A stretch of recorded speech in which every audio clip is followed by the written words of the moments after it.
Hello and welcome. My name is Laura Podolsky. I'm with the UC Institute of Transportation Studies, or UCITS, and I'm so pleased you joined us today for our webinar, Hydrogen at the Crossroads, Scaling Infrastructure, Vehicles, and Workforce for a Zero-Emission Transportation Future in California. We are so pleased to be hosting this webinar with Arches. Arches was formed in 2022 as a public-private partnership to create a sustainable, statewide, clean hydrogen hub in California and beyond, utilizing local renewable resources to provide hydrogen with the objective to fully decarbonize the regional economy while prioritizing environmental justice, equity, economic leadership, and workforce development. This summer, Arches and the United States Department of Energy signed a landmark $12.6 billion agreement, including up to $1.2 billion from the Department of Energy and $11.4 billion in public and private matching funds to build and expand clean energy infrastructure across California. Before we get into our webinar today, I would like to cover some light housekeeping, if you will. This webinar is being recorded. If you need closed captioning, that is available and can be accessed via the CC button located in your Zoom taskbar. If something comes up and you need technical support, please reach out to us using the chat button that's also in your Zoom taskbar. We've also allowed a lot of time for Q&A and discussion with all of you, so please have your questions and submit those through the Q&A button that is also located in your Zoom taskbar. So just to reiterate, if you do have questions, use the Q&A button. For technical questions, use the chat box. Now, without further ado, I'm delighted to introduce our moderator today's webinar. Angelina Galateva is a pioneering force in renewable energy and sustainability. As the CEO of Arches and the first female chair of the California Independent Systems Operator Board, Angelina has been instrumental in shaping the state's energy landscape. Her experience includes founding the Renewables 100 Policy Institute and serving as a U.S. State Department representative expert on renewable energy and power grid issues. I will also take a moment to introduce our speakers and our guest respondents today. Today, you will be hearing from Lou Fulton, who is the Director of Energy Futures Program within the Institute of Transportation Studies at UC Davis.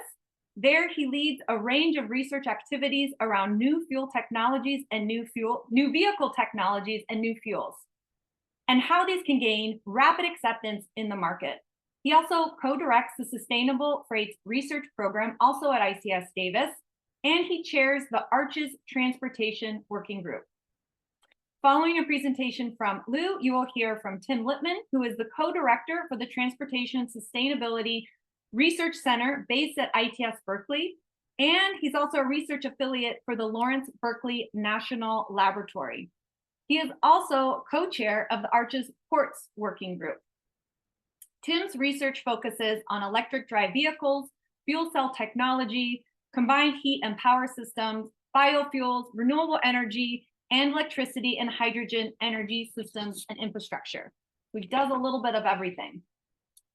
And then finally, we'll hear from Dan Coffey. He is a project manager at the UCLA Luskin Center for Innovation, where his work addresses a broad portfolio of environmental policy issues, including plastic pollution, the solid waste crisis, transportation decarbonization, labor and workforce development, and national environmental justice strategy.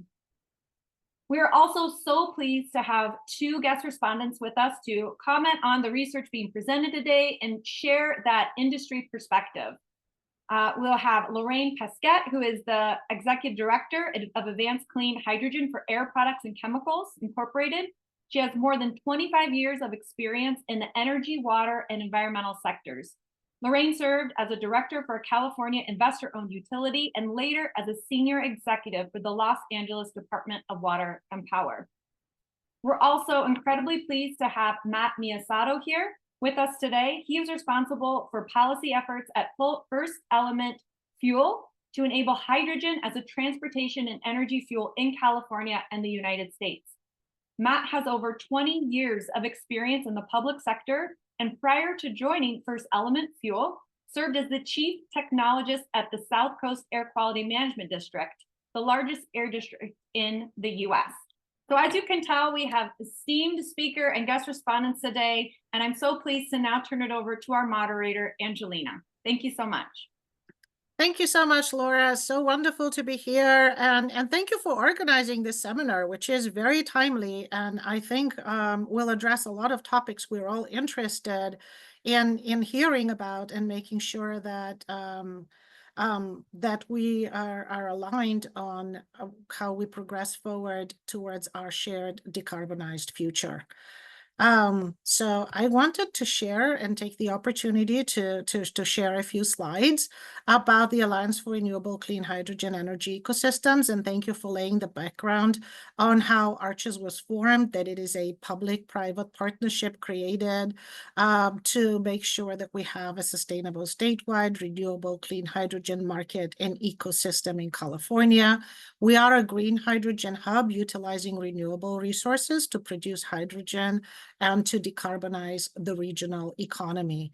We are focused right from the beginning on environmental justice, equity, economic leadership, workforce development, and making sure that we have a viable hydrogen market. The founding members of ARCHES in this public-private partnership include all of the UCs at the level of the Office of the President, which is why we're so excited to have Tim and Lou be part of our working groups and indeed chair them. We also have Lawrence Berkeley Lab and Lawrence Livermore Lab as part of the UC consortium, making it one of the largest research institutions in the world focused on ARCHES and making sure that we have hydrogen as a viable pathway forward in our decarbonization effort. We're also joined by all of labor as a united front under the auspices of the building trades. And that is a first of its kind partnership between labor and the UCs, our academic institutions.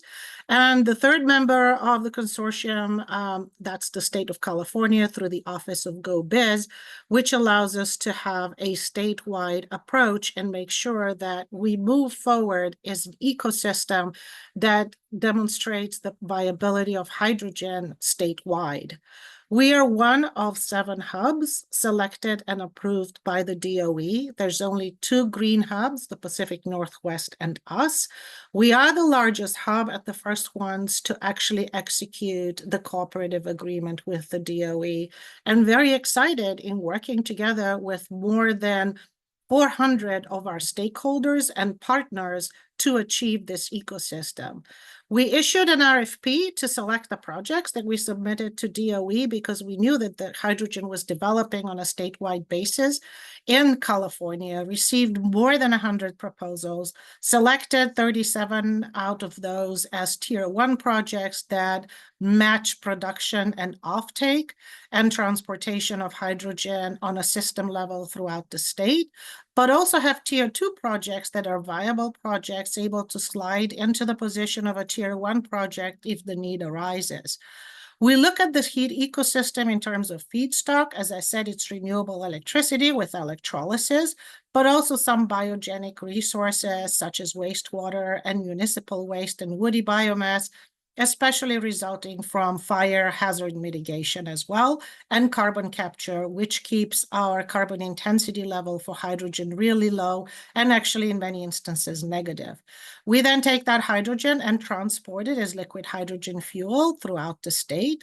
We have minimal buffering storage on site, and we are also proposing the build out and expansion of a network of pipelines to accommodate the movement of larger quantities of clean hydrogen throughout the state. We focused initially on 3 areas: matching production and offtake with credit-worthy offtakers, focusing on the power generation sector, both for distributed and centralized generation, heavy-duty transportation with heavy-duty trucks and buses throughout the state, and of course, the 3 large ports in California, Oakland, Long Beach, and Los Angeles, to focus on the need to decarbonize the ports.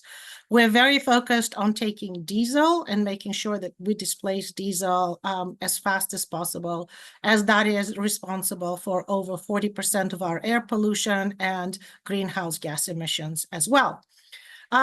Here you can see the benefits that we have calculated will result from the projects throughout California.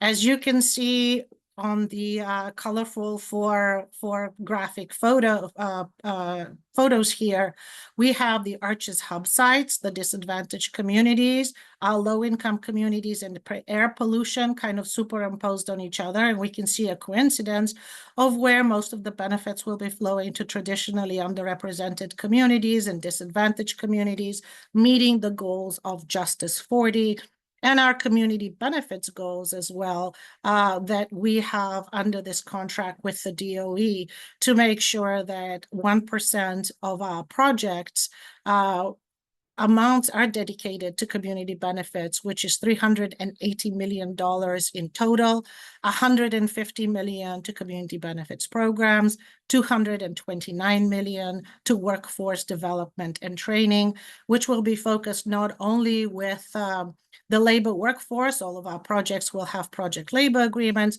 but also focused on training students in community colleges, state schools, the UC system, and going all the way down to high schools as well, and engaging our young people to be prepared to enter this new economy. We know that the projects will result in over 220,000 new green jobs, but most importantly, the air quality and economic value of the project is $2.95 billion annually. So a savings of almost $3 billion year after year in economic savings associated with reduction in health cost expenses from premature deaths, asthma, and other illnesses associated with air pollution. So we're very dedicated on making sure that we achieve these targets and these goals with our projects.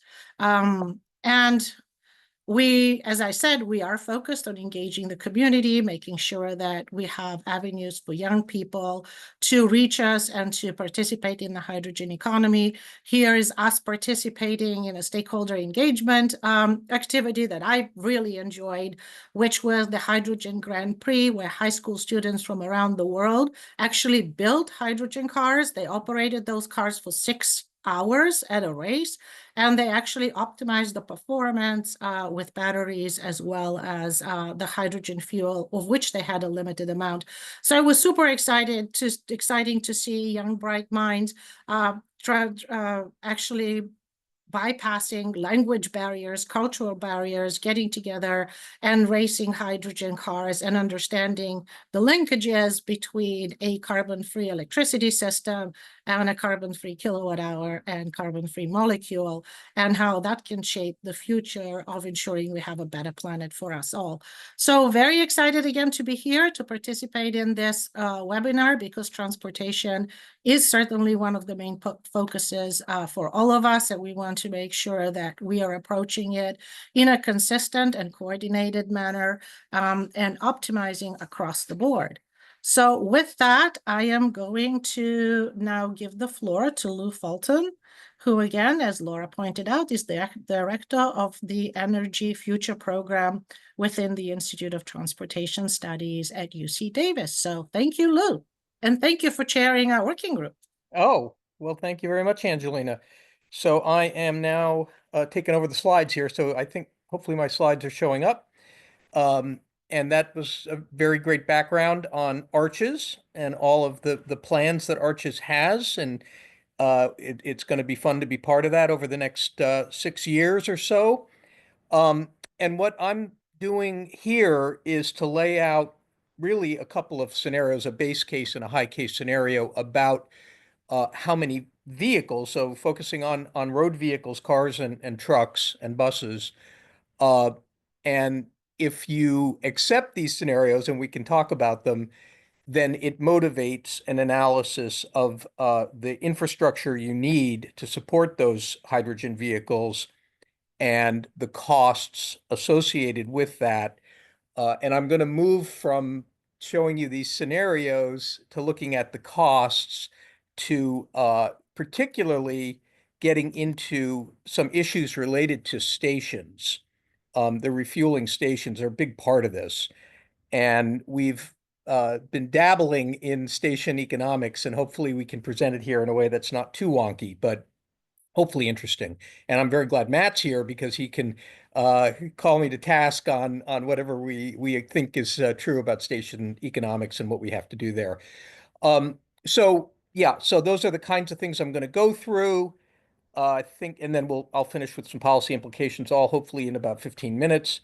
So here's the basic story. This is our base case, and it is a UC Davis developed base case for cars and trucks. Part of this, not all of these vehicles are priorities for arches. I just want to point out, and it's really the large trucks and the buses that are more the priority for arches. So I'll show that in a minute. But in our scenarios, we're including all the different kinds of trucks and also light duty vehicles.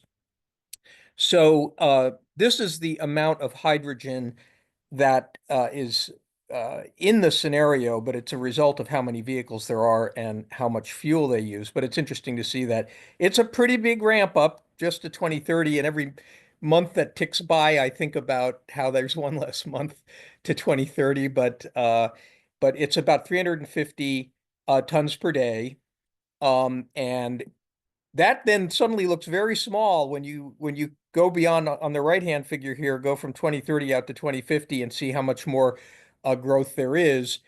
But even then, it's not a huge percentage of the vehicles. For light duty, it's about 4% of the zero emission vehicles by 2030 and 10% by 2050. For trucks, it's higher. For the heavy duty trucks, it reaches 50% of the trucks by 2050. So so here's the art. Oh yeah, this is the arches part of it here. I just kind of tried to highlight that the hydrogen associated with the heavy duties, and then here in the yellow, the transit buses. So it's a pretty big wedge out of everything in our scenario. And then here's the actual growth of the stock of these fuel cell vehicles, and you can see that this doesn't include the cars, because even at 4% of the vehicles, the number of cars, household vehicles would be a lot bigger than these trucks, just based on the nature of the markets. But anyway, you can see that there's a number of different classes here. They all end up with some fuel cell vehicles, and even though the long haul trucks are not that big of a wedge, they do account for an awful lot of the energy because they drive so much and they use so much fuel per vehicle. So how do these scenarios happen? Well, I mean, Arches has a whole plan to try to make it happen for the heavy duty trucks and the buses. And then in general, it's a range of policies to get the vehicles out there and at the same time get the infrastructure out there, or maybe leading a little bit with the infrastructure. But as I'll point out, you can't lead too much because you have to get an economic recovery on your infrastructure investment costs. So you can't wait forever for the vehicles to come. But you got to get everything out there roughly, in a coordinated way and make it all as economic as possible. You need the consumers and the fleets to buy the vehicles. You need the OEMs to step forward and produce the vehicles, and you need the hydrogen supply, and you need the station builders and operators. So it's quite a coordinated effort, and I think that's why we have arches. Here is we bring in the high case here just to, I'm not going to spend a lot of effort talking about the high case. It does show up in some of the figures, and it's more or less a doubling of what happens in the base case. And the main reason to have it is to show what it does, how it is different in terms of what it means for economics if you had that much faster a growth in hydrogen and in vehicles. This is showing the vehicles here. So I'm just going to move along. So in the next part of this talk, I'm going to look at costs, and I'm going to look in particular at what it will cost to buy those vehicles, that someone's going to pay. Probably mostly the operators and the owners of the vehicles, what it costs to operate those vehicles, and then the hydrogen stations, what it costs to build them and operate them. What I'm not covering in this talk, and what my group and I did not cover specifically in this project, was fuel production costs. That was outside the scope. But then I do throw in some plausible fuel production costs here so that we can add it all up and see what overall costs might look like. Excuse me.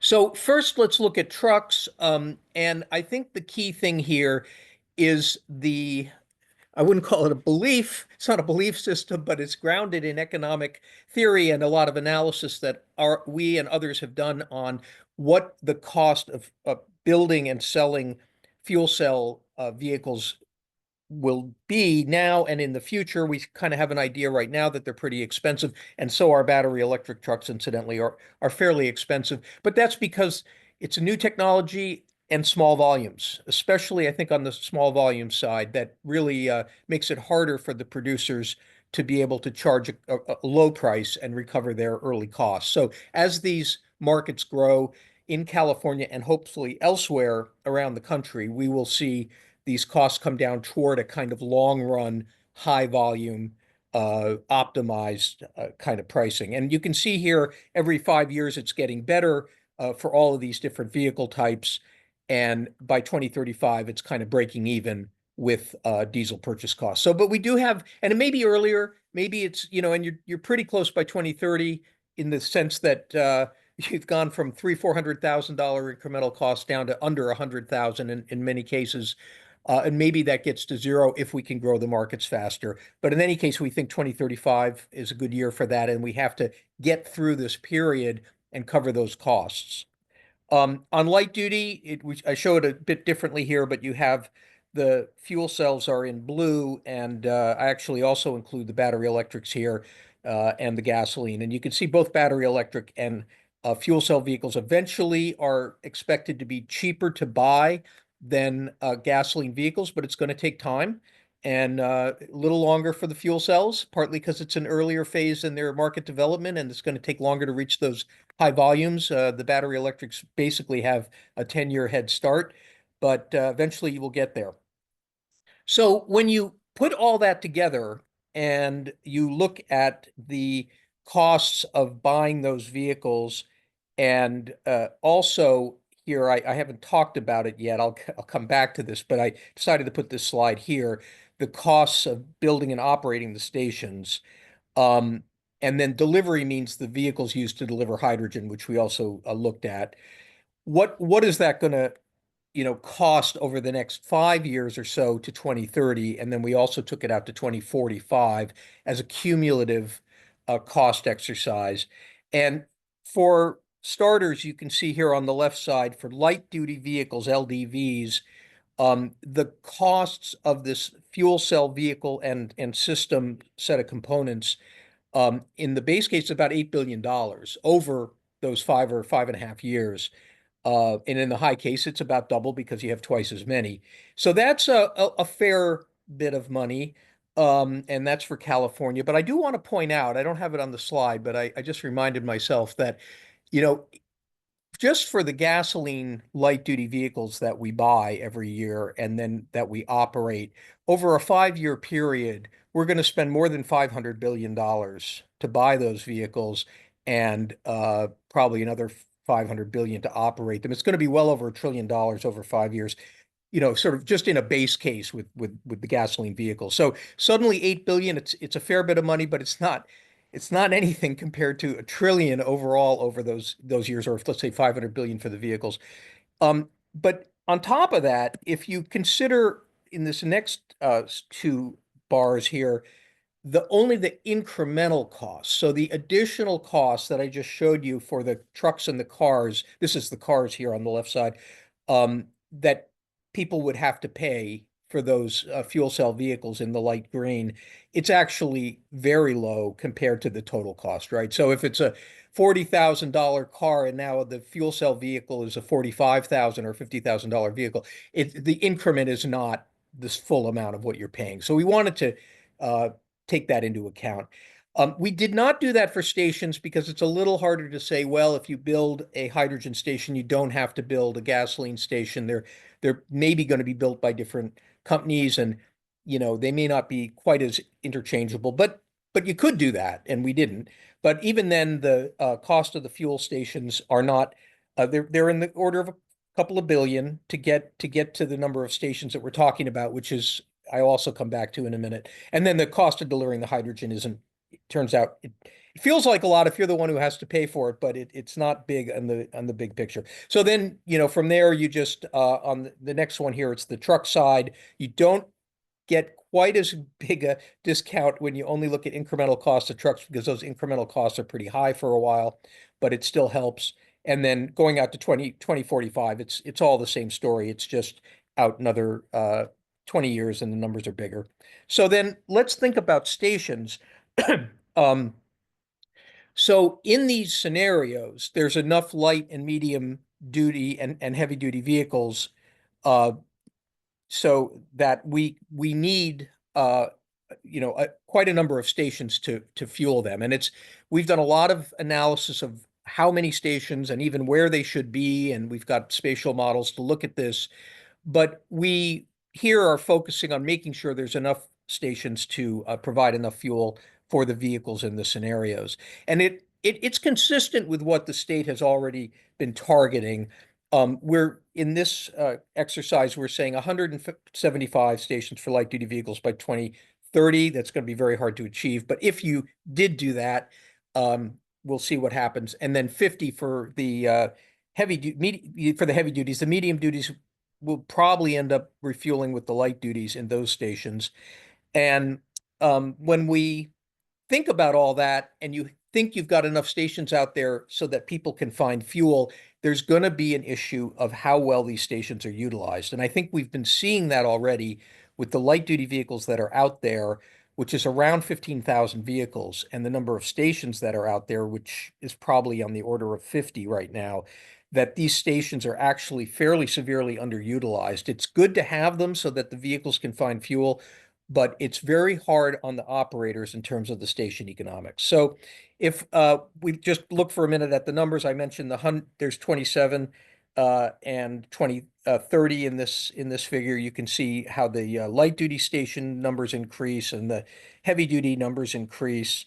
And it also shows you stuff like the capacity of these vehicles. The light duties are the new ones are about 1.5 tons a day, and the truck ones are 4, and then eventually getting bigger as you get more and more trucks. And then the high case has similar numbers, and I'm going to keep moving along because I know I'm going to run out of time. And this is all going to be handed out so people can stare at these scenarios at their leisure. This one, just gives a few more of the assumptions, and there's a lot of details behind these. Here we're talking about the average station capacities of all the stations and how they grow. And down here, I guess I did not create a highlight for this, but you can see in this row, if you can see my arrow, that by 2030, in this scenario, the light duty stations are operating a little over half of what they could be doing, whereas actually the heavy duty stations are up around 80, which is pretty good. I mean, it may be about as good as you can expect. But even, before then, like say in 2025, 2026, these stations are going to be down in the 20 to 30% utilization range, only selling 20 or 30% of what they would be capable of selling. And that's where I'm going with this talk, is that if you don't have high utilization, it's going to mean either you're going to lose money, or you're going to have, if you can do it, you're going to charge a very high markup on your hydrogen to get your money back. You're selling fewer kilograms of hydrogen, so you're going to charge more. And in a way, that's what we're seeing, I think, or it's a partial explanation of what we're seeing with the fairly high prices that we've got right now for the light duty vehicle hydrogen station. So here, if you had a 30% markup, and if a 30% markup is sort of the okay amount of markup to be able to get a normal rate of return with 0.8% capacity factor or utilization, but you actually start with far lower utilization, you're going to lose money for a while. And that's what we're seeing here. This is for the light duty, that you're talking about hundreds of millions of dollars for those existing stations. Finally, when you get to the high enough utilization rates, it goes up and you get into profit zone. But that's a valley of death right there that you've got to deal with. And if you don't help the stations cover that cost, then you're going to start seeing high prices or bankruptcies. When you think about that, if you were to add in a higher markup to cover low utilization periods with the scenarios we have, you get a picture like this. And in this one, we do have some assumptions in here in the blue about what it would cost to produce and send the hydrogen to the stations. The red is what a normal markup would look like at high utilization, and that gets you to a price to the vehicles. But then finally, with the yellow there, this is an additional markup to cover the early days without enough sales and not enough cars and trucks out there to buy fuel to help the stations reach high utilization. So you can see that if you do that with the assumptions we have, you're up around $25 hydrogen. And that's not that far from what we have right now for light duty. Heavy duty is more hypothetical because we haven't really started yet. By 2030 in these scenarios, you've mostly resolved that. You've got enough vehicles now that your utilization rates are high and this additional markups are getting pretty low. And in the case of heavy duties, they're gone. And in the case of the high case for light duties, they're just about gone. So that's a real important part of this paper, is to try to develop that and explain it. So in summary, we find that the economic costs, I mean, this is really what I said in the last slide. This is the punchline. The economic costs of underutilized stations are a significant problem, and they could be for both light duty and heavy duty. And it's a typical valley of death type of problem. However, because of the sizing of the vehicles, each heavy duty truck uses a lot more hydrogen per day than a car does. And for some other reasons, some economies of scale with the larger heavy duty stations, it doesn't look like it's going to be as big a problem on the heavy duty side, although it still could be a problem. But that's one reason to kind of focus on heavy duty. The underlying economics work better, and especially from a station point of view. We also find that the faster you sell vehicles, the sooner you overcome this problem. And if you have more vehicles per station, that's better. We find that with the particular scenarios that we're exploring, that the extra markup to deal with the situation in the early days could be as high as 14 additional dollars per kilogram, and that's a problem you got to deal with. Then finally, last slide, the overall results suggest that you're going to have to sell cars and trucks faster, but also economic incentives and measures to ensure station operators can be made whole through this period would be very helpful. Everything we've done here is sort of indicative. They are scenarios, and you could make other assumptions that come out with other results. And then finally, again, the supporting policies. Low carbon fuel standard could be helpful. Right now, the prices of credits are low. I don't think that would solve the problem even at $200 per credit. You're probably going to need other things. And Arches is going to help by investing and providing a lot of the cost share of building the truck and the bus stations. So that will help a lot. Okay, that's it. Thank you very much. Thank you so much, Lou. This is extremely useful and very timely topics. And about the valley of death, I actually had a meeting with a Swedish delegation yesterday. And in Sweden, they're also starting to build out fueling infrastructure for hydrogen ahead of time. And we're very proud to announce that they're building 30 heavy-duty fueling stations and already under construction. And they don't even have a single bus or truck yet running on hydrogen. Well, they're putting money into that system. Yep. Yes. They're investing in the infrastructure, including procurement of hydrogen before procuring the vehicles and moving forward in that direction. So extremely, extremely important to have incentives that cover that period. Thank you. And there's more questions. We'll get back to it after all our speakers. And now, Tim, my pleasure to give the floor over to you. Tim, thanks Angelina. And okay, thanks I won't introduce you again. Laura introduced you already, so jump right in. All right, thank you. Thanks, everyone. Good afternoon, everyone. Very provocative stuff, Lou. And yes, so let's talk about the production side now. I see there's already a few questions about that. We're going to need a lot of renewable and clean hydrogen in California to support not just transportation, but other uses of hydrogen. So those are the R, C, and H of Arches. So it's an interesting fact that California already produces about 750,000 metric tons of hydrogen per year. That may surprise some of you, but almost all of that, and that's a lot of hydrogen, as it sounds, but that is almost entirely captive to the oil refineries that use a lot of hydrogen for hydrotreating crude oil to convert it into gasoline. And as they move towards making more renewable diesel and sustainable aviation fuel, they actually need even more hydrogen. So they're planning to expand their needs, while at the same time we're planning to use hydrogen for many other things. Some of you may know that Air Liquide built a large hydrogen production and liquefaction facility in Las Vegas. It's about 30 tons per day. That came online in 2022. And it currently supplies a lot of the hydrogen that's used at our refueling stations. Matt Miyasada may have a comment on this later. But clearly it's not ideal to have hydrogen being trucked in as liquid from Nevada. We would like to see a lot more hydrogen production within the state. And that's a goal of Arches, is to co-locate as close as possible the production and end uses of hydrogen. So there are a lot of planned and some new production facilities in California using various methods, and we'll touch on those in the next few minutes. First of all, it's kind of important to note there's only a couple of ways currently that are commercial to produce green, quote unquote, green hydrogen, and we're kind of trying to get away from these color definitions a little bit and getting to more specific carbon intensity scores, which we'll talk about in a minute. But those ways are electrolysis using ideally renewable electricity, or it could be grid power. And also the other method, and electrolysis, of course, is water splitting using electrolysis and water. There's no emissions from those production facilities. The other way is through biomass pathways. And some definitions of green hydrogen don't include these biomass pathways. They only include electrolysis. There's some purists out there, I would call them, that think we should only be doing electrolysis, and that's the only way to produce green hydrogen. I think a lot of us would agree that we need these other pathways as well, using some kind of reforming or possibly what's known as pyrolysis, which is a gasification type of technology, to take advantage of vast amounts of organic material that we have, particularly in states like California, where we have a lot of that, as I'll show now.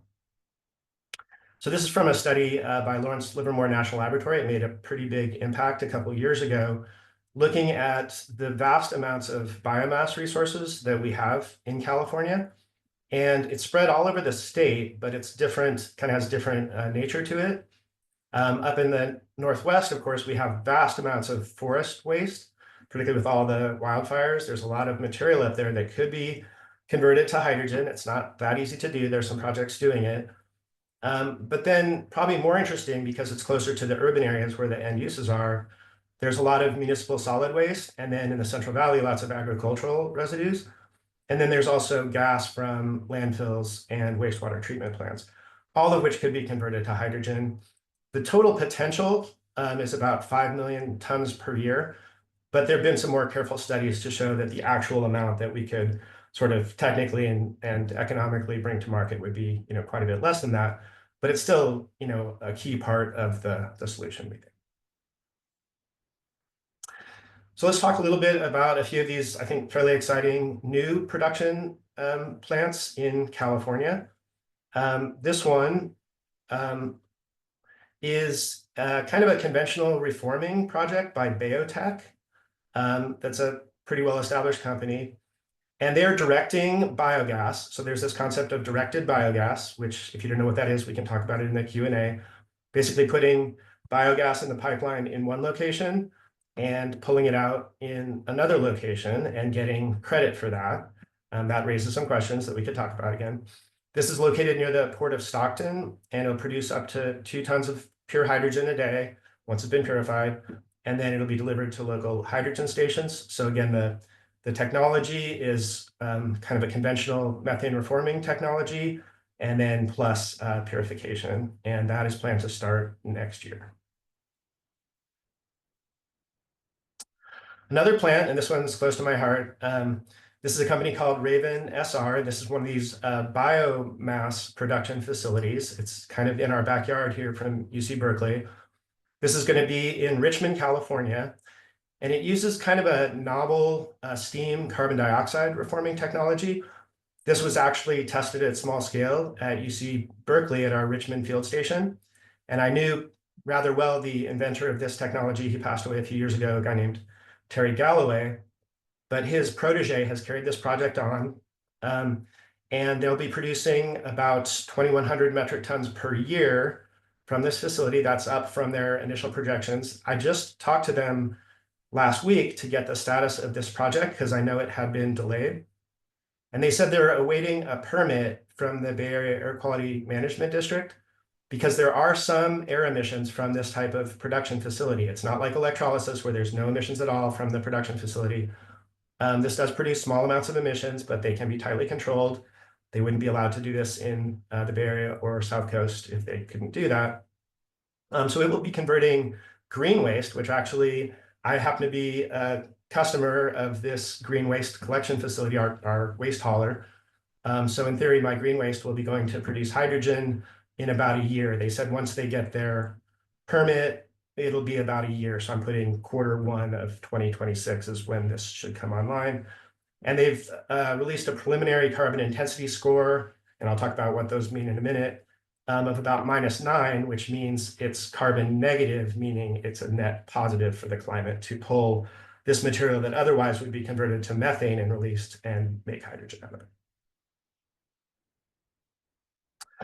Here's another really exciting one, I think. This is now using electrolysis technology. And I think, for Arches and a lot of people, electrolysis is really the kind of cornerstone of clean hydrogen production. It's where we expect most of it to come from.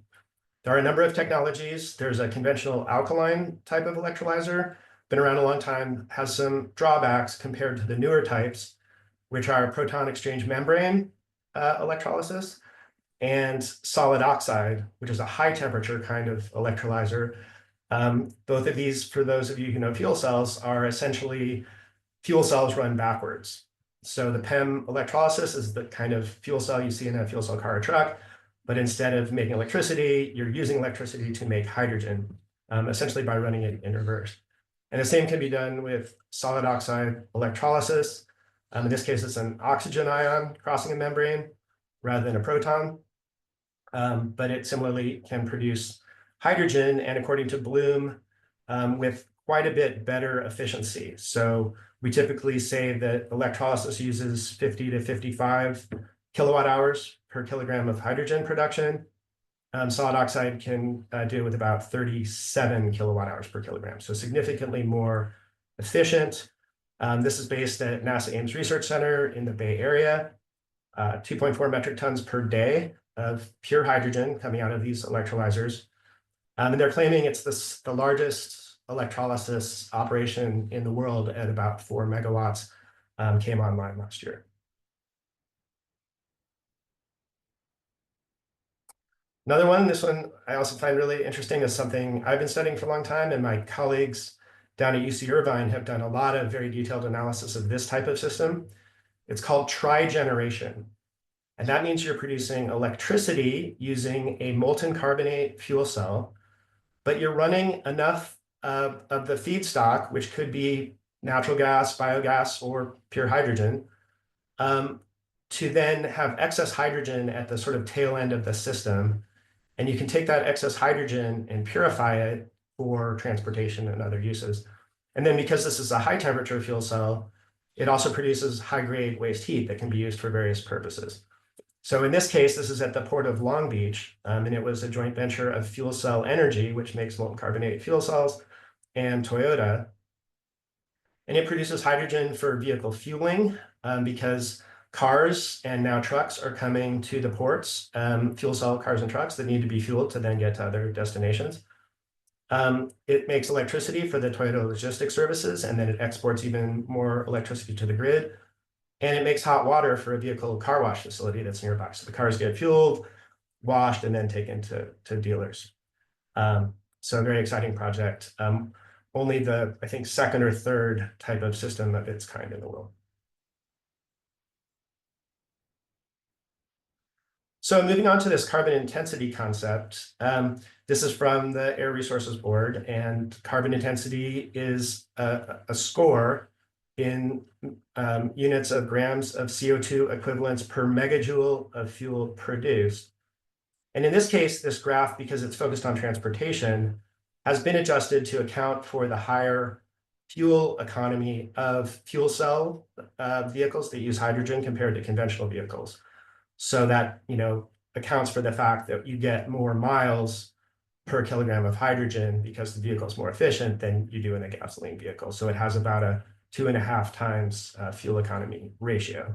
And that's important because we care about how many miles you drive, not how many megajoules a vehicle fuels up with. And so you can see here for hydrogen, there's a wide range. This is kind of the key point of this slide. There's just a very wide range of carbon intensity depending on how you make the fuel. Each of these dots represents a certified fuel pathway under the low carbon fuel standard. So for conventional hydrogen fueling over here on the right, you get a significant reduction compared to gasoline, which has a score of 100 by definition. And you can get scores from maybe 60 on down. Around 0 here would be electrolysis using renewable electricity. But then these negative scores are these kind of biomass pathways where you're taking methane that otherwise would have gone to the atmosphere and converting it to CO2 and hydrogen, possibly even doing carbon capture and sequestration, which is being considered for a number of projects. And that relates to these very negative scores for bio, that you would get for bio natural gas as well, that you would then convert to hydrogen. So the key point here is it really matters how you're producing the hydrogen. Not all hydrogen is, when you say green, it can mean a lot of different things. So we're trying to get to these more specific carbon intensity scores. Getting close to the end here, and I'm almost out of time. Here's a study we did. This was a combined Berkeley-Davis study. This analysis was led by a UC Davis student named Pablo Bush, and this has been published. And it looks at how the hydrogen production carbon intensity will change as our grid gets greener. Many of you know we're moving towards a completely decarbonized California grid by 2045. And as we move in that direction, all of the pathways improve some because they all are assumed to use some grid power. But in some cases, it's pretty modest because they don't rely on a lot of electricity.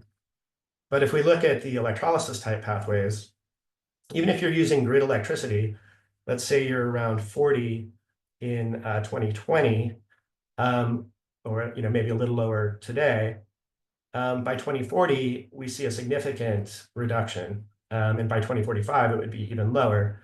There is still some carbon associated with making some of the production equipment and so forth. That's why it won't go to 0. But on the production side, it could go to 0 by 2045 if we achieve our goal of 0 carbon in the California grid. So big difference there. And of course, if you're making the hydrogen from wind or solar directly, you have very low scores. Again, there's assumed some grid power used in the operation, which is why it's not 0. But the greener grid, dramatically reduce carbon, even if we were to use grid power. But ARCHES is determined to be even lower carbon than this. So last slide before my conclusions. This is a snapshot of ARCHES that we can talk about later with Angelina, if you would all like. We could bring this back up. And it shows on the left here a snapshot of production in 2030 under ARCHES. The squares are the production facilities and circles are demand centers. So you can see the demand, as you'd expect, is heavily in the urban areas, some scattered up the Central Valley, Sacramento, Bay Area, largely in the South Coast, however.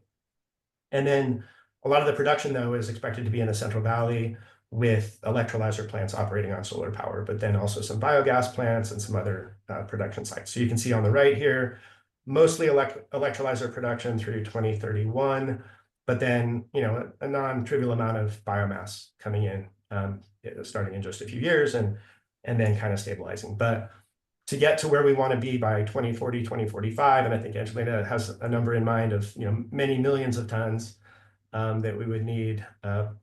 We have a very daunting challenge on the production side, in my opinion. And then in the bottom right corner, it's the end uses. You'll see a lot of it is the trucking that Lou talked about and other transportation, but then a growing amount in the power sector and a fair amount at the ports as well. So last slide, just to close, the details really matter in terms of how hydrogen is produced, in terms of what the carbon intensity is. And we really think we need not just electrolysis, but also some biomass. And we'll hope that those technologies continue to improve. And then one last note, the Internal Revenue Service is about to release rules on a tax credit that we call 45V. That's the category.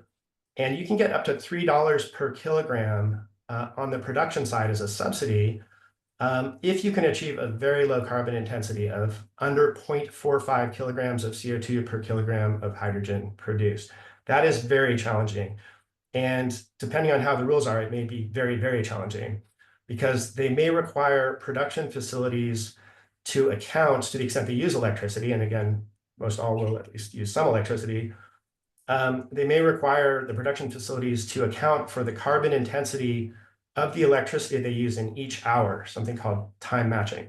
This is not required to get subsidies for, say, EV charging infrastructure, but because the amount of hydrogen that can be produced and the potential negative carbon impacts, we may see this happen, but we're waiting to hear about that. It should be known in the next few months.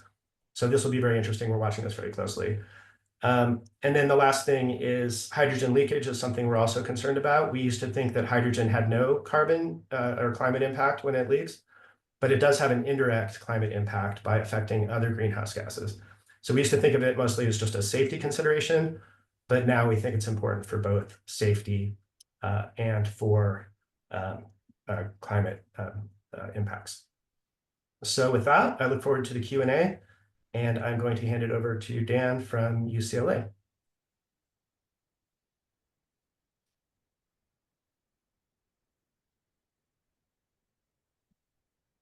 Dan, you're on mute.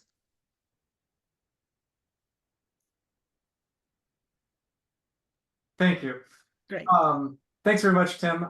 So now that Lou and Tim have presented some of their research, we're going to talk about what the modeled workforce impacts, what the implications of this are on the state of California generally are expected to be.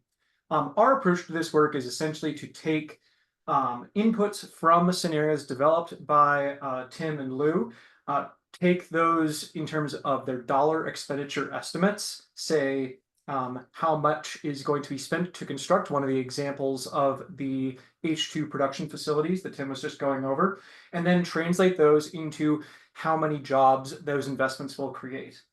The inputs for this process, this is called economic input-output modeling. We start with the total dollars that are going to be spent in a given amount of time or for a given project.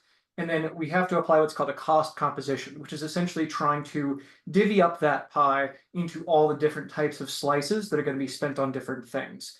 $1 million spent on highly technical production equipment, for example, is going to be very different in how many jobs and which types of jobs it creates versus $1 million spent on construction, trenching, and pouring concrete for a facility.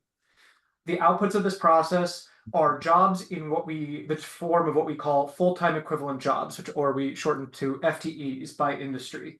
FTEs are a little funky. It's important to understand what they exactly are. This is equivalent because we don't necessarily make a judgment as to what time frame the work is being done in.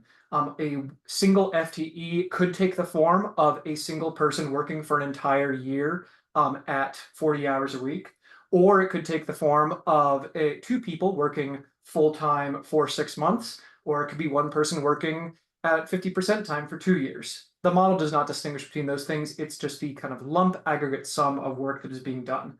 And it divides these outputs into 3 categories. Direct jobs, those are the jobs in the industry itself where the money is being spent. Those are the people, say, working in the active production of hydrogen fuel. Indirect jobs are in related components of the supply chain. So, for example, in the construction of an H2 production facility, the people that manufacture the components that go into the later construction of that facility, or that are involved in the extraction or refining of the raw metals and materials involved in its construction, those would be indirect jobs. And then finally, induced jobs. These are simply all the other jobs that are created from a given investment in terms of what the workers supported by that investment go out and then spend their money on. It's everything else in the economy, from movie theater tickets and healthcare workers and teachers, anything and everything else that is induced through that economic investment. It is also important before we get into numbers to understand what the limitations of economic input-output modeling are. And there are three main ones that are important to keep in mind when you're thinking about the uncertainty that comes with trying to predict the future. The first is what we call linearity. Basically, these models work in a linear fashion. They assume that if you spend $10 million in an industry, that will always generate exactly 10 times the workforce impact as spending $1 million. It doesn't take into account any of the potential fluctuation from certain economies of scale. The second limitation is what we call staticity. Basically, the model is baked at the time of its use based on what the current economic conditions are in terms of the interrelationships between different economic sectors. If those were to evolve in the future, say an industry begins using more automation, or a given expenditure no longer needs as much workforce to deliver an output, the model does not attempt to predict those future conditions. We're only looking at what we are certain about how the economy works right now. And then lastly is the time component. Modeling like this, when we say that an expenditure produces a certain number of jobs in a given year, we're saying that the expenditure in that year will produce those jobs, but those jobs could take place in the future. It takes time for economic impacts to percolate throughout a supply chain. And so a job that's created from an expenditure in 2025 might not be realized until 2026, 2027, or later. Looking first at the work related to lose scenarios. On the left, we see these are our forecasts for how in-state fuel cell electric vehicle bus manufacturing would generate job growth in California specifically. And we looked at two scenarios, the high scenario versus the base scenario. Both of them, we see pretty significant growth in the first few years. But the high scenario, we see faster growth with the bulk of the growth coming by 2030, and then it continues in some fashion all the way out to the end of our modeling period, which is in 2045. In contrast, the base scenario, we see that by about 2035, the industry has more or less leveled off at about 200 full-time equivalent jobs each year, and it stays more or less static thereafter. In both these cases, though, the plurality of the jobs created are within the industry itself, and a majority are either in the industry or within the related supply chain. On the fuel consumption side, the biggest variance is between the high fuel consumption scenarios, which are on the top, versus the base scenarios, which are on the bottom. And this is a very significant difference. You can see that jobs growth from H2 fuel production and purchasing is in excess of 5 figures for the direct jobs involved with this production in 2045. And the 100% LPP scenarios on the right-hand side, these are slightly higher because they're saying that everything is being sourced in-state. There's no out-of-state fuel manufacturing that is being accounted for here. In contrast to the base scenarios, even by 2045, we're still only in the ballpark of maybe 35 to 4,000 direct jobs produced, and total gains are below 10,000 full-time equivalent jobs in 2045. The cap out for total jobs created by hydrogen production under the high scenario with a 100% local purchasing percentage is in excess of 25,000 full-time equivalent jobs. Looking at the facilities that Tim just discussed, we focused in on two of the types that were in his presentation, the biomass facilities and electrolysis. And there's a very significant difference in the job creation potential between these two facilities under our modeling. Biomass facilities created quite a few jobs, looking at how many are involved in the actual construction of the facility itself. 319 for a biomass facility at base, and then if that facility integrates carbon capture, 269 additional full-time equivalent jobs. In contrast, electrolysis stations, we modeled 4 different types and different sizes, 1 MT versus 10 MT, but generally they are quite low. About 4.2 full-time equivalent jobs was the highest for a given facility. And the big key factor here is that the biomass facilities have very high capital costs, and as you would expect, when something costs more, you're spending more dollars, you are hiring more workers. High capital costs translate to higher job gains. But then especially in the case of electrolysis stations specifically, a large component of their capital costs, which are lower in general, is this area of electrolysis reactor assembly. And only less than 2% of the money expended in there is going to be retained in California because the manufacturing of those sorts of components don't really exist in the state. The production variance therefore also really varies based on whether or not a station integrates carbon capture and based on the station type for electrolysis. And you can see in the bottom left here that ongoing annual FTEs for the production of hydrogen at these facilities is roughly the same. There's a bit of variance, but we're talking, between 57 and 64 full-time equivalent jobs for biomass facilities, and between 30 and 99 for electrolysis. Again, the variance between these different types of electrolysis facilities really does have a significant impact on both how many jobs go into their construction, but even more so on the production side from their ongoing operations. We did make some attempt to also disaggregate these general total job figures into what specific types of sectors are likely to see the greatest growth.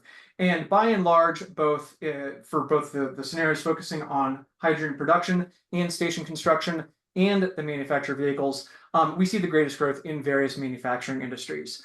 These generally tend to be the specific industries that are supplying equipment or components for the facilities and the vehicles being constructed.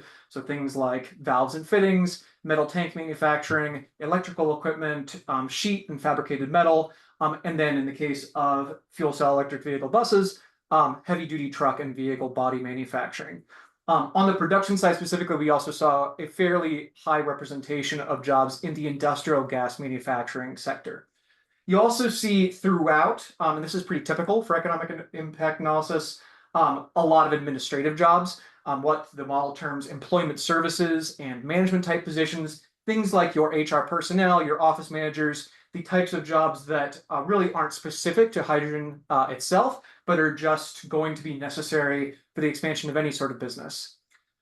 There's also a lot of jobs in the truck transportation sectors, particularly when it comes to transporting fuels. And then lastly, construction and architectural services positions involved with the construction of the facilities that will be needed to produce and then deliver the fuel to consumers.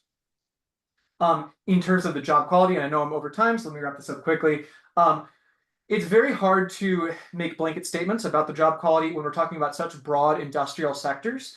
There's a lot of variance within an industry for any given position within that industry. But generally, manufacturing jobs of the types that we found high growth in have fairly high wages. In many cases, the California average is an annual income of over 6 figures, and they have good access to healthcare benefits.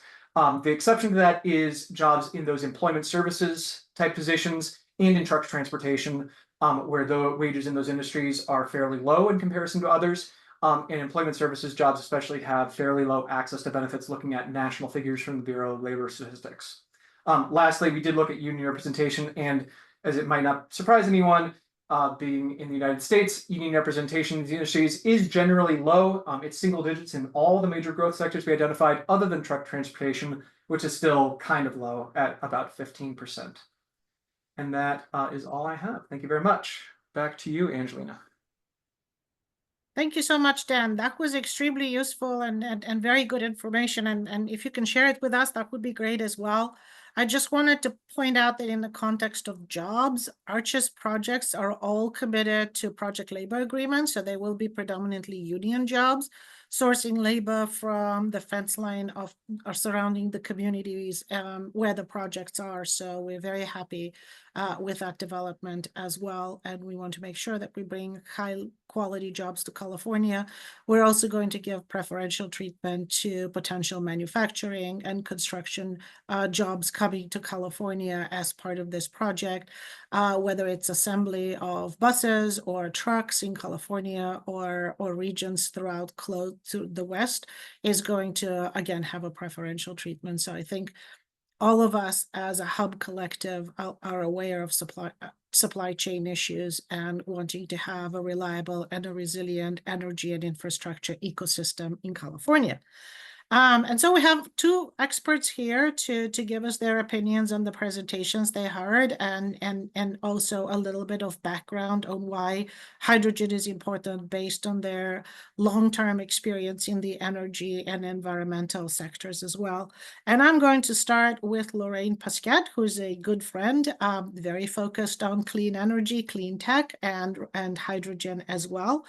I mean, Lorraine, you have a global perspective working for one of the largest hydrogen companies in the world. And again, maybe provide a little bit of a context of what the hydrogen market currently is in California. We do have one of the largest markets in the United States that people may not be aware of. We just need to make sure we decarbonize it. And as we transition to a more decarbonized energy system overall, marrying the renewable kilowatt hour with the renewable molecule, which is essentially sunshine in a bottle, why are you all excited to work with Arches, and how do we improve and scale infrastructure? Angelina, thank you for inviting me to participate today. It is it's a pleasure to be working within Arches and supporting Arches. And I think this is one of the most, having worked on green hydrogen technology since 2012 and working in the energy sector for more than 25 years, I do think it's one of the most exciting times for hydrogen and the expansion of hydrogen within the transportation sector and new applications. And I also want to underscore and remind folks who are participating that the Arches program that was recently created under the DOE umbrella is for commercialization. And many times we see these DOE programs for R&D, but this is hyper-focused on commercialization. And we're all working together to try to advance the infrastructure and expand opportunities for hydrogen. We do have a mature market in California. Air Products is the largest producer in the state and across the US, but California is the second largest hydrogen market in the United States outside of Texas. I think that, excuse me, I think Tim mentioned that a lot of it goes to conventional uses with refining, and also mentioned that there will be increased hydrogen demand for the new types of refining, SAF, sustainable aviation fuel. But I think we're at this inflection point where we're seeing a lot of new, exciting opportunities to do what you just said, which is to integrate new types of hydrogen into our ecosystem, which includes electrolysis, includes biogenic feedstock through SMR and other forms of reformation. And it's incumbent on all of us, whether we're legacy solution providers or new entrants into the market, to ensure that we do this in the areas that you mentioned at the top of the hour.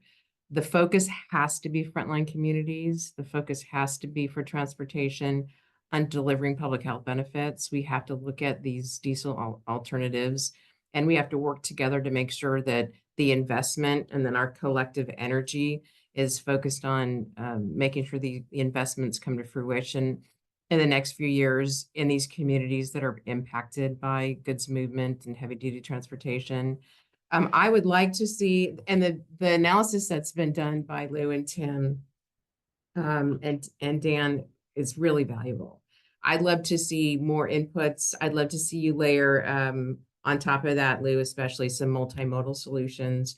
One of the things that you raised, and I'm sort of diving into the specifics, is station economics. And it is important. And I like your term, the valley of death.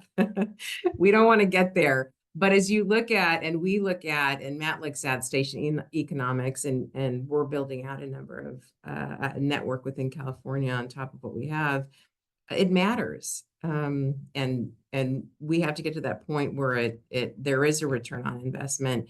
And so one thing, Lou, maybe you can look at is, in addition to whether it's light duty or heavy duty, combining it to see if there's some cost efficiency and also some increased reliability at those type of stations with a different form of station. And Tim, you had mentioned, and I know we're in very near term because Arches is a few years in the program and we're jumping into commercialize, but there was a graph that was put up on the screen that showed out to 2050. And those volumes are overwhelming, even for somebody who's a large international contributor. So we have to start in California and we have to build it out, and then we have to go to the West. But we really do need to think in the next, like we do, Angelina, on the electricity side, 10 and 20-year cycles. How do we come behind that? And where are we going to get those resources? And how are we going to most cost effectively have a broad competitive market? So at the end of the day, the consumer gets to realize some of those cost benefits. So those are my initial reactions. I'm happy to take any questions. I know we're pretty short on time, and I want to allow some time for Matt to jump in and talk. Thank you so much, Lorraine. Pleasure. Angelina, you want to unmute? I'm still on mute. I thought I unmuted. Okay. Thank you. Thank you so much, Lorraine. And thank you, Matt, for being here and for being a champion for the environment and now for hydrogen as well. There was a question in the chat, and as you addressed, what you heard and where you think we need to focus as we scale hydrogen, both in production and offtake, and strategically use incentives to reduce the price and make sure that the industry scales in the most optimized fashion and allows us to decarbonize across the economy with clean resources. Building on your experience, both with South Coast Air Quality Management District and having a visibility into the state agencies, what do you think the coordination and coordination across state agencies and across government would be able to do to help us as we transition and scale hydrogen and renewable production and implementation statewide? I think you have a unique perspective, both from the public and private side. Well, I appreciate that. Thank you, Angelina. So let me address a couple of things first, and then I promise I will try to get back to your question if I remember it, because I haven't taken my ginkgo biloba today. First of all, first element fuel. We are the largest retail hydrogen station provider in California, 40 stations across the states, about evenly split between the Bay Area and Southern California, LA region. But because we're the biggest in California, by default, that makes us the biggest retail provider of hydrogen stations in the nation. And we probably have the largest retail station network anywhere in the world. Anywhere in the free world. Not quite sure what's going on in China, but they might have larger stations. But we represent 80% of market share in California. And so most likely, if you're a fuel cell driver, you fueled at a True Zero. That's one of our branded stations. And so I would like to give some comments about Lou's presentation, because that was the most impactful in terms of our experience. And we're coming from a position of about 8 years of deploying stations in California. And then we recently opened up, as you can see behind me, the world's first high-flow, heavy-duty truck hydrogen refueling station at the Port of Oakland. Angelina was there when we had our big Arches opening, so I appreciate you being there with Arches. But that's also lent some valuable experience in bringing that station to commercialization. With respect to Lou's presentation, there's a couple things that I wanted to point out. Is that when you're doing these modeling exercises, you have the luxury of identifying the size and capacity, the tons per day that you can just stick into your model. Unfortunately, on the ground, we don't have that luxury because a lot of the equipment packages are only of certain sizes, right? So our costs will Lou, typically be bigger or more than what you've identified. So I think that is a constraint. But also, I think, as in one of your slides, the kilograms per day, the capacity, our stations are quite a bit larger. In fact, so the stations that we have today on the light duty side are about 1,600 kilograms per day. So kind of on where you were starting in 2030 and beyond. And then our heavy duty station, like I said, because we wanted to make it commercially ready and future proof, they're actually quite large, right? So they're about 18,000 kilograms per day pumping capacity with 4 tons on site. So we're trying to make it seamless and like a real, hydrogen truck stop, equivalent to a diesel station. But let me just say, overall, directionally, very accurate, right? What you're seeing in terms of kind of within some order, some error brackets, is exactly what we're experiencing. You were saying with lower utilization, that really means not enough throughput, right? We're not seeing the demand side, right? So there's only one revenue source, and that's fuel sales. And if that does not increase, it's not enough to cover the cost of the stations and the economics. So you're exactly right. And to Lorraine's point, the valley of death is real. The struggle is real, people. We're seeing that now, right? So that's why we've had to raise our prices twice within the last year, because the demand, the utilization is very low. Now, the state, this will get to Angelina's question about what can the state do. And let me just first say California's policies have enabled First Element to exist. Without the aggressive policies for decarbonization and clean air, we would not be in existence, right? Our whole mission is to displace conventional diesel fuel with clean, zero carbon hydrogen. So what can the state do? Well, they've done a lot already, but more coordination, I think, across the agencies is needed, right? You have, for example, we have the ARCHES projections. We have the scoping plan through ARB's projections for fuel cell vehicle rollouts. We have the CTC's projections, which were required through a Senate bill, I believe. And then we have the Energy Commission's projections. We need to have a unified state demand profile so we can all agree upon how much is needed. So it's, I think that's what ARCHES is going to be able to do, is bring all of these things together and then have a unified understanding of what that demand should be.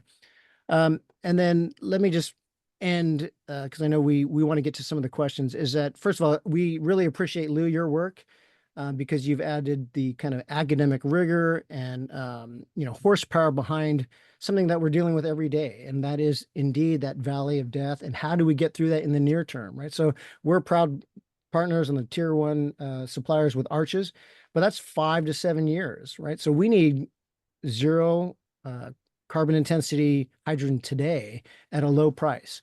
And in lieu of that, not LEW, but LIEU, in lieu of that, we need some other policy mechanism. And that policy mechanism was supposed to be the low carbon fuel standard hydrogen refueling infrastructure capacity credit, right? And that, Lou, you mentioned at the end of your presentation, that actually sustained us for a while to help us keep the price of the pump low.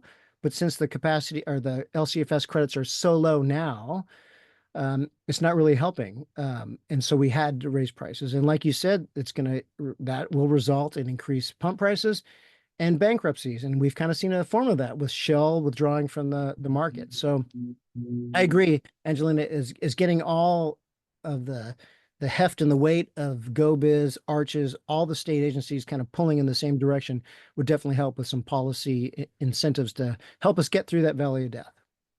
Yes, exactly. It's important to have a coordinated approach, just like we did with making sure that we have the ecosystem. We still have a lot of work to do, but coordinating amongst each other and having a unified platform and a unified voice is going to be very important. So thank you all for coming back on the camera, because we're going to get into the question phase now. Dan, if you can get on camera too, that would be great.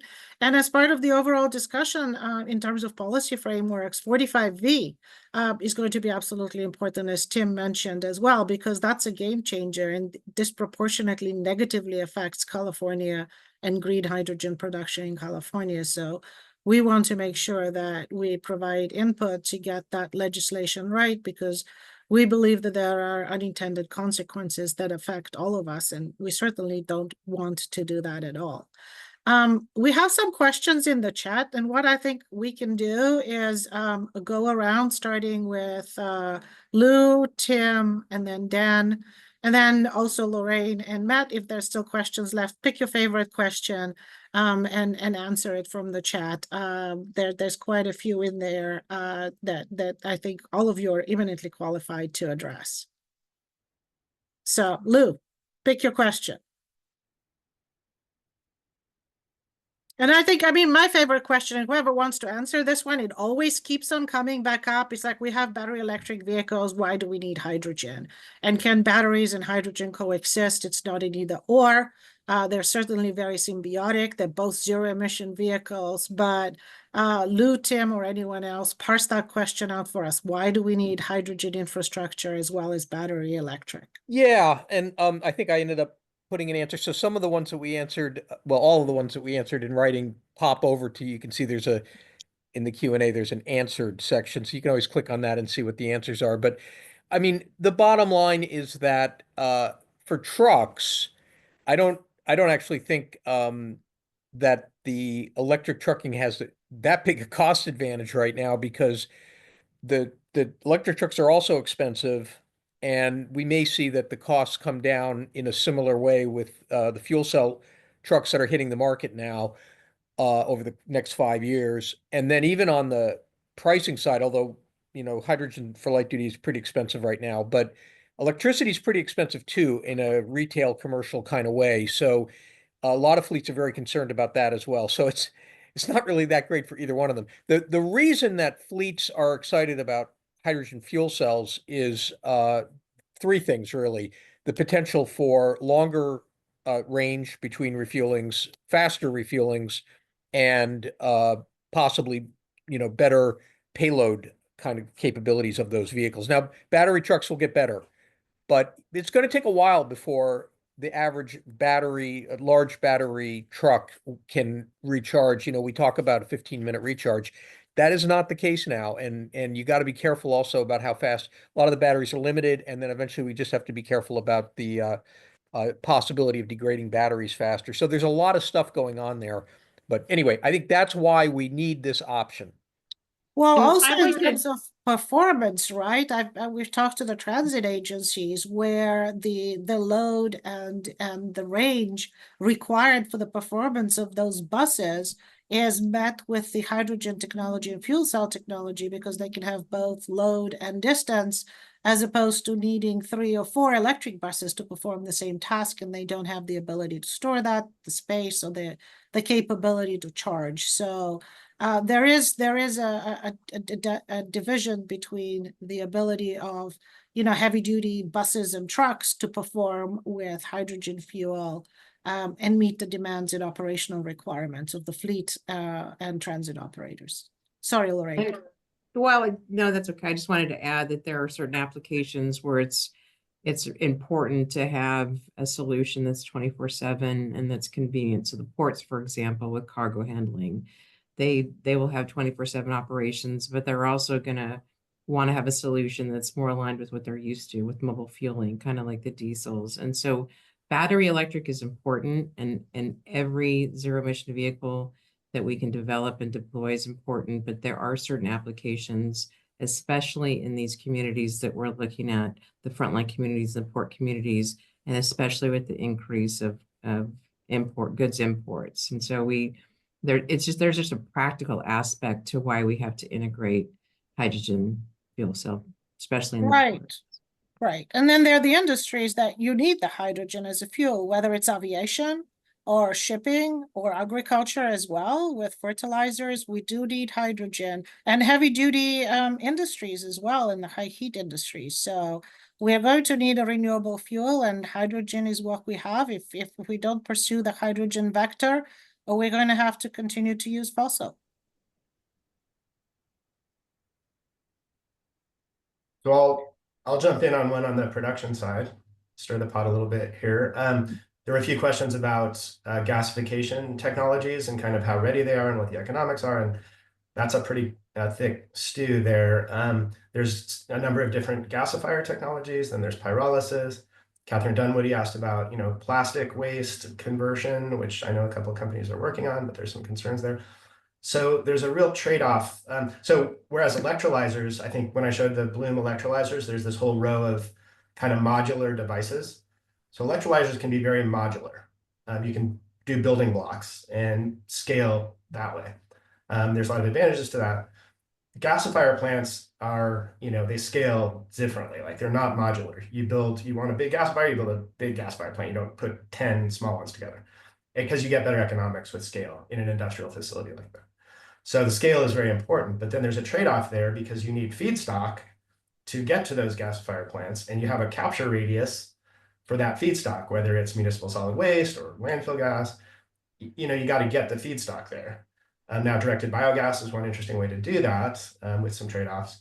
But there's just very different economics there. So you want a big gasifier plant, but you need to get the feedstock there. And with things like forest waste, you know, it's challenging to capture that stuff and get it to a gasifier plant. Also, just converting forest waste, which is very woody cellulosic stuff, is somewhat challenging compared to municipal solid waste or other, waste streams. So lots of trade-offs there, and there's some good studies out there. If anyone wants to email me, I could share more resources, but there's a handful of companies specifically focused in California, including Raven, which I mentioned, but also West Biofuels, Sierra Energy, All Power Labs. There's a whole handful of companies working on various aspects of that to bring the cost down and figure out.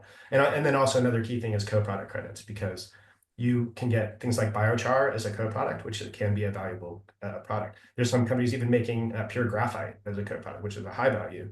And they're talking about carbon fiber even as a co-product because of these carbon outputs. So a lot of detail there. Great. Angelina, there's a question in the chat from Todd Campbell and partial comment around carbon intensity, which is something that Tim raised in his presentation. That that colors are tough, and we're all guilty of, including me, of identifying with some of these colors. And that carbon intensity is an important metric, and I completely agree that carbon intensity is the most important metric that should be used as we look at expanding the supply of hydrogen in California. I'm a little bit concerned. We have, for the first time in the history of the LCFS program, proposed rules that are going to be voted on in November that moves hydrogen, not the rest of the alternative fuels, but just hydrogen in this program away from a CI metric and moves it into qualification, not colors, but just two basic qualifications. And so it might limit some of this technology development and creativity and flexibility, and it certainly has the potential for market constriction. So I would encourage everybody to take a look at that. It's extremely detailed, but it's the first time in the history of the program where we're seeing a proposal to move away from CI, but it's just for hydrogen, which I think is the wrong signal as we're trying to get market liftoff within Arches and even the broader market liftoff for new technologies. I agree with you, Lorraine. We do need to. There seems to be an interesting focus on hydrogen that doesn't always put us on a positive pathway forward for development on the regulatory side that all of us need to be watching very closely, including 45V and other measures as well. Some of it is being remedied, like 1420, in terms of accelerating infrastructure for hydrogen as well, which was specifically exempt, but we still need to be vigilant and make sure we're aligned. Matt and Dan, any favorite questions that you see in the chat you'd like to address? Or if not, just pick a topic that you want to talk about. I've been feverishly responding to questions and typing answers, but a good, well-known fuel cell driver, Mark, I'm calling you out here, Mark Mobley, has asked, are there alternatives being considered to the LCFS credit program to help sustain infrastructure build out? And I am not aware of those, right? I think we are hopeful that, as Lorraine mentioned, ARB will fix the LCFS program in November, right after the election, that the credit prices will rise, that Arches will come on with really low cost renewable hydrogen.